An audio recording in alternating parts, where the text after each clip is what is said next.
এমন অনেক পাহাড়ি শহর আছে যাদের নাম আমরা সবাই জানি। প্রতি বছর হাজার হাজার পর্যটক সেখানে ভিড় করেন। কিন্তু এমন কিছু পাহাড়ি জনপদও আছে যারা যেন ইচ্ছে করেই নিজেদের আড়ালে রেখে দিতে চায়। পর্যটকদের কোলাহল নেই, অতিরিক্ত বাণিজ্যিকতার ছাপ নেই, অথচ পাহাড় আছে, জঙ্গল আছে, নদী আছে, প্রাকৃতিক সৌন্দর্যের কোনো অভাব নেই। তবু এই শহরগুলো নিজেদের ছন্দে নিঃশব্দে বেঁচে থাকতে ভালোবাসে। আর সেই কারণেই যারা সত্যিকারের অফবিট পাহাড় খোঁজেন তাদের জন্য এমন জায়গাগুলোই সবচেয়ে আকর্ষণীয় হয়ে ওঠে।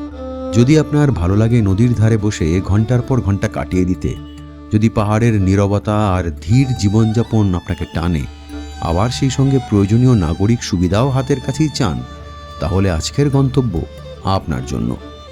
উত্তরাখণ্ডের দেরাদুন জেলার একেবারে শেষ প্রান্তে হিমাচল প্রদেশের সীমানা ঘেঁষে টন্স নদীর তীরে গড়ে উঠেছে ছোট্ট এক পাহাড়ি শহর। তার নাম তিউনি। প্রথম দেখায় শহরটাকে খুব সাধারণ বলেই মনে হবে। এই বাজার, দোকানপাট, এই নিত্য প্রয়োজনীয় জিনিসপত্রের দোকানপাট আর কি। কয়েকটি হোটেল, রেস্তোরাঁও রয়েছে। পাহাড়ের গা বেয়ে নেমে আসা রাস্তা আর শহরের পাশ দিয়ে অবিরাম গর্জন তুলে ছুটে চলা টন্স নদী। কিন্তু এই সাধারণ চেহারার আড়ালেই লুকিয়ে আছে কয়েকশো বছরের ইতিহাস, বিস্ময়কর লোক বিশ্বাস আর এমন এক সংস্কৃতি যা উত্তরাখণ্ডের অন্য অনেক অঞ্চল থেকে একেবারেই আলাদা।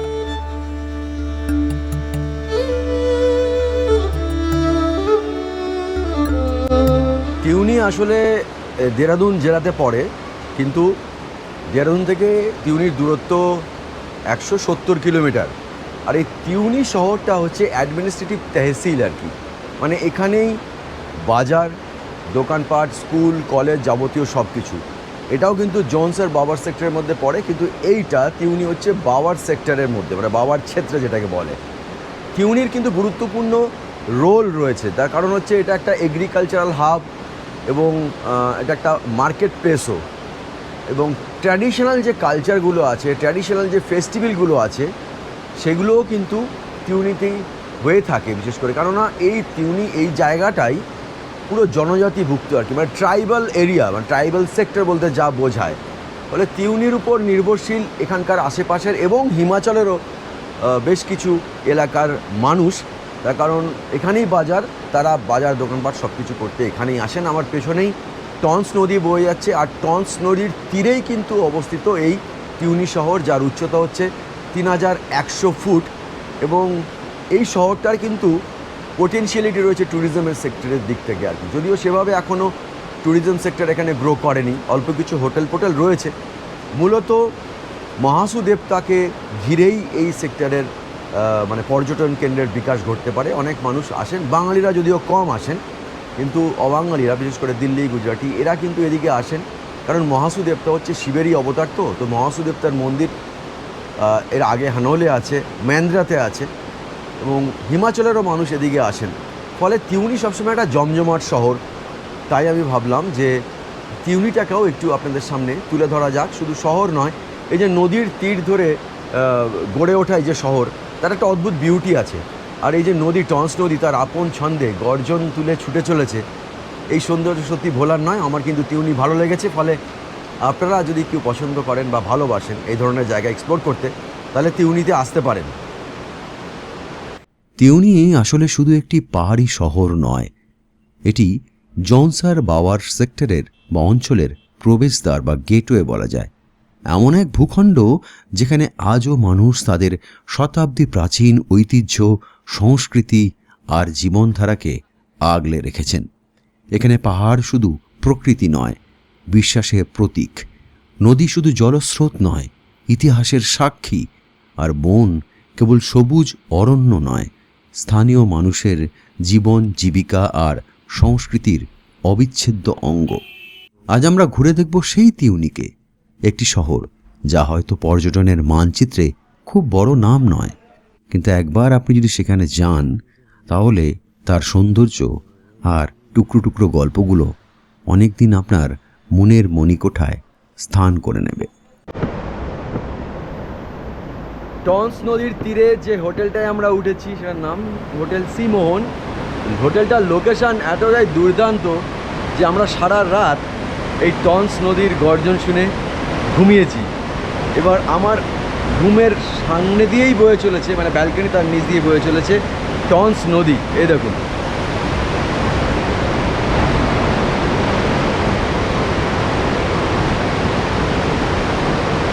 আর এই হচ্ছে আমার রুম।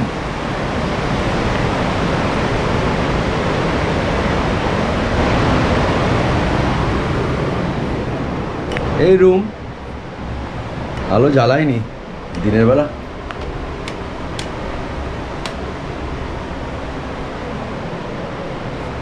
এই রুম, আর এই হচ্ছে রুমের বাইরের বারান্দা। এই রুম থেকে বেরোলেই এই বিছানা, এই বেরোলেই দেখুন বারান্দা, আর এই সামনে দিয়েই বয়ে চলেছে টন্স নদী। এই হোটেলটার লোকেশনটা এত দুর্দান্ত যে কাল রাতে আমাদের পছন্দ হয়ে গেছিলো, এখানে থেকে গেছি।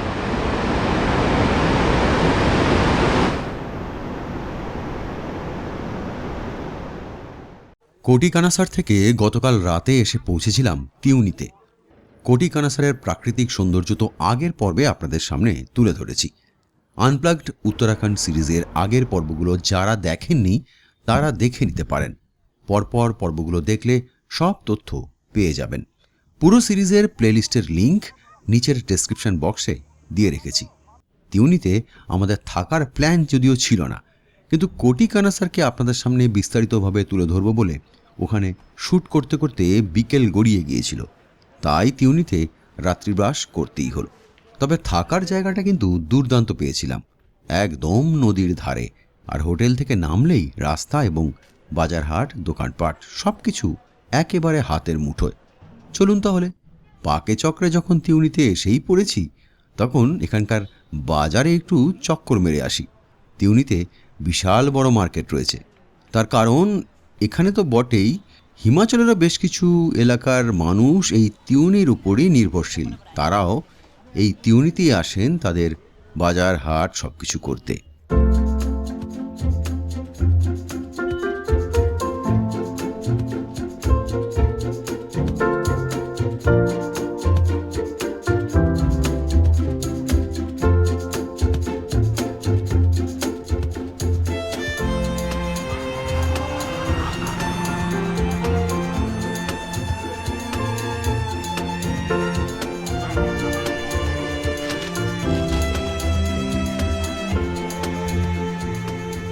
ये सब लोकल सब्जी है ना? ये सब लोकल है ना? नहीं, ये लोकल है? हाँ, ये कुछ लोकल है।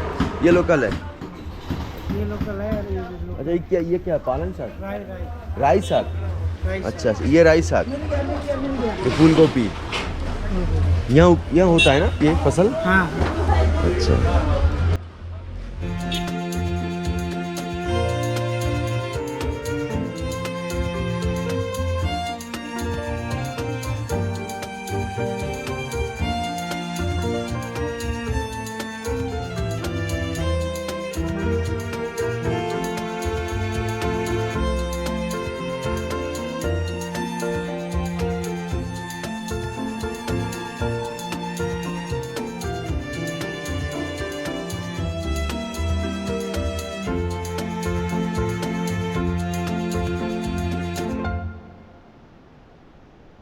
তিউনি থেকে কিন্তু কমিউনিকেশন মানে স্বাভাবিক আর কি, মানে বাস টাস পাওয়া যায়। তিউনি থেকে দেরাদুনের বাস সার্ভিস আছে, উত্তরকাশীর বাস সার্ভিস আছে, আর সিমলার বাস সার্ভিস আছে। দেরাদুন এখান থেকে 170 কিলোমিটার, সিমলা 129 কিলোমিটার, আর উত্তরকাশীটা আমার জানা নেই কত কিলোমিটার। তো মোটামুটি বড় শহরগুলোর সঙ্গে যোগাযোগ ব্যবস্থা তিউনির রয়েছে। উত্তরাখণ্ডের অন্য পাহাড়ি অঞ্চলগুলোর সঙ্গে এই অঞ্চলের সাংস্কৃতিক পার্থক্য এতটাই স্পষ্ট যে ব্রিটিশ প্রশাসনও এই সেক্টরটিকে আলাদা সাংস্কৃতিক অঞ্চল হিসেবে চিহ্নিত করেছিল। এখানকার মানুষের ভাষা, জৌনসারি, পোশাক, গান, নাচ, উৎসব, এমনকি সামাজিক রীতিনীতিও সম্পূর্ণ অন্যরকম। স্থানীয় মানুষদের বিশ্বাস অনুযায়ী এই সমগ্র অঞ্চলের সঙ্গে মহাভারতের পাণ্ডবদের স্মৃতি জড়িয়ে রয়েছে। লোকগাথা অনুযায়ী অজ্ঞাতবাসের সময় পাণ্ডবরা এই পাহাড়ি অঞ্চলের বিভিন্ন স্থানে আশ্রয় নিয়েছিলেন। জৌনসার বাওয়ারের মানুষ বহু শতাব্দী ধরে বনকে কেবল সম্পদ হিসেবে নয়, পরিবারের সদস্যের মতো দেখেছেন। বন থেকে সংগ্রহ করা ঔষধি গাছ, জ্বালানি কাঠ, পশুখাদ্য, বুনো ফল সবই তাদের দৈনন্দিন জীবনের অংশ। তাই প্রকৃতিকে রক্ষা করার বিষয়টি এখানকার সংস্কৃতির মধ্যেই মিশে আছে। তিউনির প্রাণ অবশ্য টন্স নদী। বরফ গলা জলের এই প্রবল স্রোত শেষ পর্যন্ত যমুনার সঙ্গে গিয়ে মিলিত হয়। ভারতের অন্যতম শক্তিশালী পাহাড়ি নদীগুলোর মধ্যে টন্সের নাম উল্লেখযোগ্য। বর্ষাকালে এই নদীর রূপ একেবারেই অন্যরকম। পাহাড় কাঁপিয়ে তার গর্জন অনেক দূর পর্যন্ত শোনা যায়। এই নদী এখানকার কৃষি, জীবন, সংস্কৃতি সব কিছুকে গড়ে তুলেছে। তাই টন্স ছাড়া তিউনির যেন কোনো অস্তিত্ব নেই।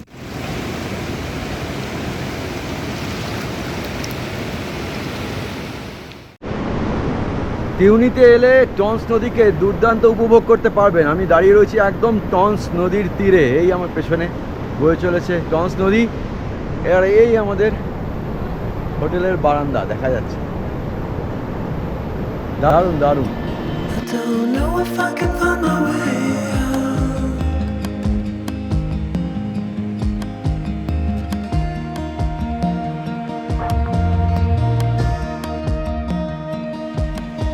I'm stuck in a prison of doubt.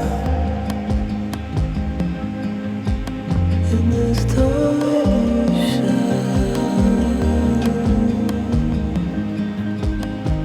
and everything is growing up tight. There's no room to breathe,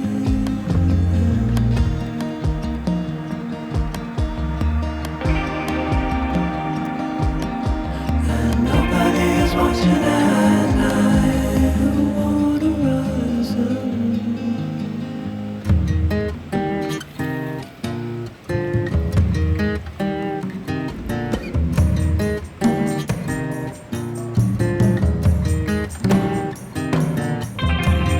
Need a friend to shake me out again.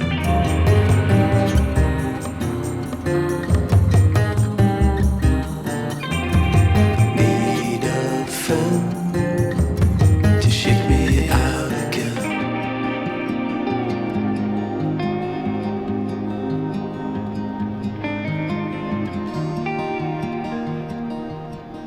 তিউনিতে খাওয়া দাওয়ার কোনো অসুবিধে নেই, সব ধরনের খাবারই পাওয়া যায়। এখানে একটা রেস্টুরেন্ট আছে, কালকে রাত্রেও খেয়েছি। এই যে আয়ুষ ভোজনালয়, আয়ুষ ভোজনালয়, এই যে দোকানটা। কোনো স্টার ক্যাটাগরির নয়, সাধারণ যেরকম হয় একটু ছোট্ট পাহাড়ি শহরের হোটেল বা ধাবা টাইপের আর কি। আপাতত একটু ব্রেকফাস্ট সারবো, তারপর নতুন গন্তব্যের উদ্দেশ্যে রওনা দেবো। আগে একটু পেট পুজো করে নিই।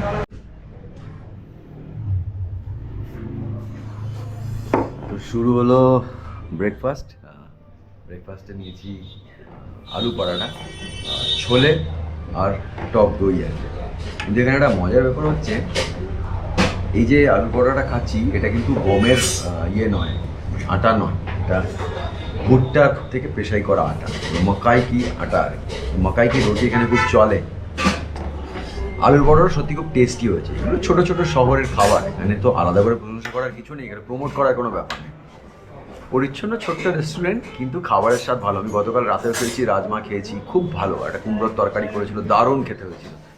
ওই কুমড়োর স্বাদ পাই না। ফুলকপির কি টেস্ট জানেন এখানে? আমরা তো ফুলকপি আর ওখানে আমার ভালো লাগে না। এখানে ফুলকপি খেলাম, কি টেস্ট। বেগুন খেলাম, দারুণ। কারণ লোকাল সবজি তো, লোকাল সবজিতে পেস্টিসাইড বা এগুলো রাসায়নিক সার ব্যবহার করা হয় না, ফলে এর খাবারের স্বাদই খুব ভালো। তিউনিতে খুব ভালো খেলাম আর কি।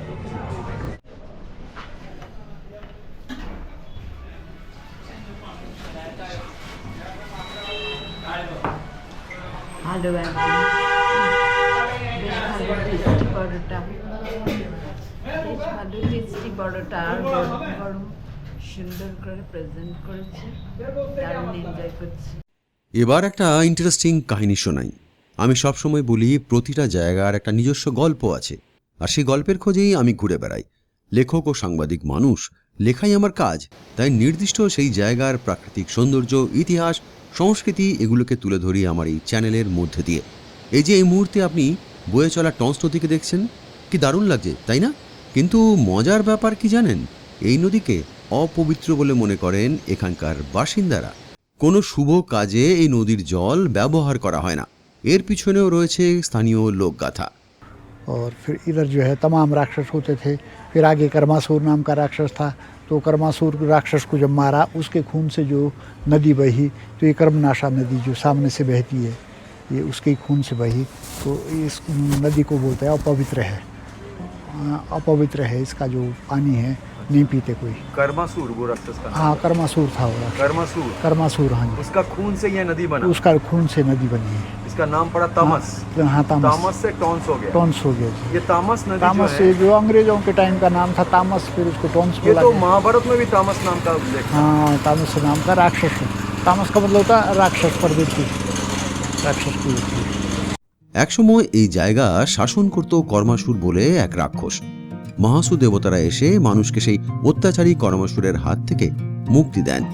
কর্মাসুরকে হত্যা করেন মহাসু দেবতারা, আর সেই কর্মাসুরের রক্ত থেকে সৃষ্টি হয় এই কর্মনাশা নদীর, যাকে বলা হতো তামস বা তমসা নদী। পরে ইংরেজরা একে বলতে শুরু করে টন্স, সেই থেকে নাম হয়ে যায় টন্স নদী। এরকমই আরও হাজারো লোকগাথা ছড়িয়ে রয়েছে এই জনসার বাওয়ার সেক্টরে।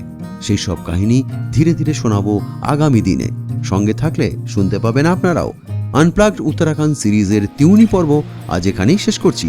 এগিয়ে যাব এবার নতুন জায়গার সন্ধানে, সেই ছবি পরের পর্বে। তাহলে এবার টন্স নদীকে বিদায় জানানোর পালা, অর্থাৎ তিউনিকে বিদায় জানানোর পালা। তিউনিকে এক্সপ্লোর করলাম, তুলে ধরলাম বাংলায়। সম্ভবত প্রথম তিউনি নিয়ে কোনো কন্টেন্ট বাংলায় এলো। আমার ভালো লাগে এই ধরনের একেবারে অফবিট দুর্গম জায়গাগুলোকে খুঁজে বার করতে। তাহলে এবারে রওনা দিতে হবে অন্য একটি গন্তব্যের উদ্দেশ্যে। সেই গন্তব্যের ছবি দেখাবো পরের পর্বে। এই পর্বটি কেমন লাগলো তা জানাতে কিন্তু ভুলবেন না। আর যারা দেখেননি, আপনার বন্ধুবান্ধব, আত্মীয় স্বজন, তাদের সবাইকে এই ভিডিওটি শেয়ার করতে পারেন। তাহলে আজকের মতো বিদায় নিচ্ছি। আর যাওয়ার আগে একটাই অনুরোধ, যদি ভালো লাগে এই ধরনের কন্টেন্ট দেখতে, তাহলে আমার চ্যানেলটি সাবস্ক্রাইব করতে পারেন, পাশেও দাঁড়াতে পারেন। তাহলে আজকের মতো বিদায় নিচ্ছি, আবার দেখা হবে পরের পর্বে। টাটা আপনাদেরও, টাটা টন্সকে, টাটা তিউনিকে। আমার কাজ ভালো লেগে থাকলে চ্যানেলটির পাশে দাঁড়াতে পারেন, নিতে পারেন মেম্বারশিপ। ইচ্ছে হলে বাড়িয়ে দিতে পারেন সাধ্য মতন সহযোগিতার হাত। স্ক্যানার দিয়ে রাখলাম। আপনারা জানেন, উইদাউট এনি স্পন্সরশিপ এই ধরনের তথ্যমূলক ট্রাভেল কন্টেন্ট তৈরি করা যথেষ্ট ব্যয়বহুল বিষয়। আর বাকিটা আপনাদের বিবেকের উপর ছেড়ে দিলাম। তাহলে আজকের মতো আসছি, টাটা।